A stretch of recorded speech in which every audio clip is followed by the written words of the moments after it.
नमस्कार। आज हम बात करेंगे सूचना के अधिकार अधिनियम 2005 के बारे में। यह अधिनियम प्रत्येक लोक प्राधिकारी के कार्यक्रम में पारदर्शिता और उत्तरदायित्व के संवर्धन के लिए बनाया गया है। यह अधिनियम हमारे संविधान के आर्टिकल 19(1)(1) के अंतर्गत आता है। सूचना के लिए आवेदन कहाँ करना है, कितने रुपए का शुल्क लगेगा, सूचना जो मांगी जाएगी कितने दिनों के भीतर उपलब्ध कराई जाएगी, यदि समय पर सूचना नहीं दी है तो उपचार क्या है, सूचना कब निशुल्क उपलब्ध कराई जाएगी।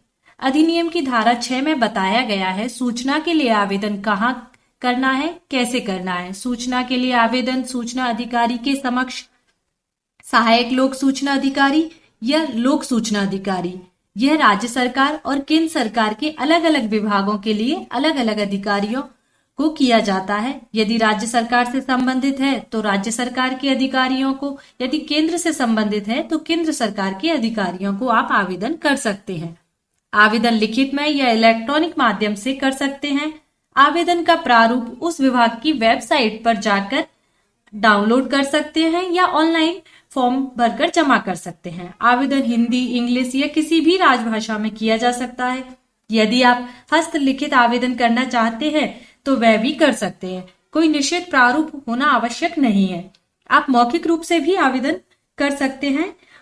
आप जिस विभाग से सूचना मांगना चाहते हैं वहां उस विभाग में जाकर उपस्थित लोक सूचना अधिकारी के समक्ष मौखिक रूप से आवेदन करें। वह अधिकारी उस आवेदन को लिखित करेगा और आपको पढ़कर सुनाएगा। सेक्शन 7 में प्रावधान है, मांगी गई सूचना अधिकतम 30 दिन के भीतर उपलब्ध कराई जानी चाहिए। यदि मांगी गई सूचना का संबंध जीवन या स्वतंत्रता, जो संविधान के आर्टिकल 21 में है, से है, तो यहाँ आवेदन प्राप्त होने के 48 घंटे के भीतर आपको सूचना उपलब्ध कराई जाएगी।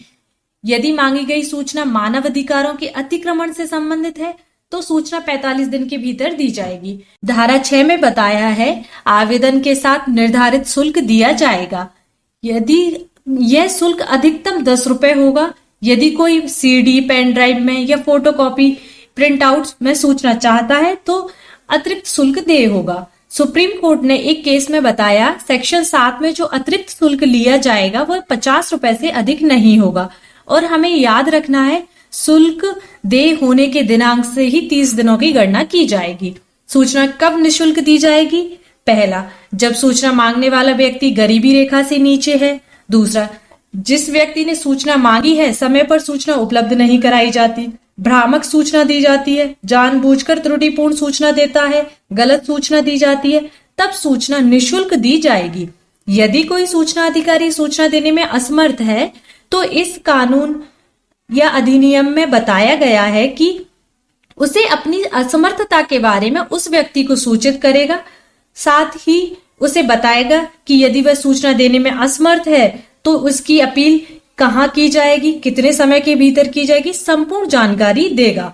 और यदि वह अधिकारी स्वयं सूचना देने में असमर्थ है और वह जानता है कौन सा अधिकारी सूचना दे सकता है तो वह आवेदन को स्थानांतरण उस अधिकारी को करेगा जो सूचना दे सकता है और आवेदक को जानकारी देगा कि उसका आवेदन स्थानांतरित कर दिया गया है और यह माना जाएगा कि सीधे उसी अधिकारी को आवेदन किया गया है।